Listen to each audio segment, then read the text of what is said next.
Hi, I'm Janet Kim Singh, Portfolio Manager on the Private Wealth team, and I'm once again joined by Maria Dawes, my colleague and fellow Portfolio Manager. Today, we'll be giving a very brief update on our mortgage pool, whose performance was just released. And we'd also like to leave you with a few thoughts from our program entitled Your Wealth Matters.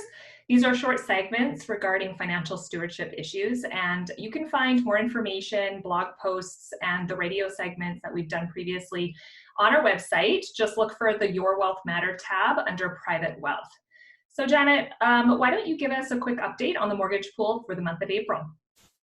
Sure. So, noteworthy is the fact that the seize work order initially executed has now expired. So, the affected construction sites, of which we had about 10 to 15%, are now back in business, so to speak.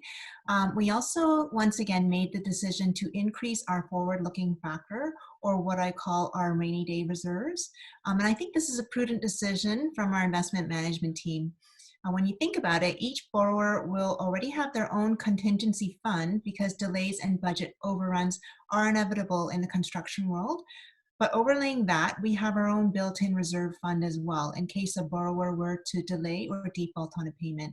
So for the month of April, our mortgage pool returned 0.6% for our F unit, which is in line with what we would consider our normal return. And it's important to remember that there will be variability in the return from month to month. So Maria, I'd now like to turn it back over to you for your concluding thoughts. Thanks, Janet. So whenever you're looking at a specific investment, such as the mortgage pool or your portfolio as a whole, it's so important to understand and evaluate your risk tolerance. Some people don't know how to quantify what feels like a fairly subjective or emotional response. So as a rule of thumb, there are really three things that we look at. One, how much risk do you need to take to achieve your financial objectives? And secondly, how much risk can you afford to take? Because sometimes you need to take maybe a lot of risk, but you can't really afford to take it. But thirdly, how much can you emotionally handle? So sometimes you won't sleep at night if you take very much risk. And so it doesn't matter how much you need or how much you can afford, you're not going to sleep. So those are all things that are really important to consider. And I believe that a person's true risk tolerance is really tested in times of crisis. So this may be a good time for reflection.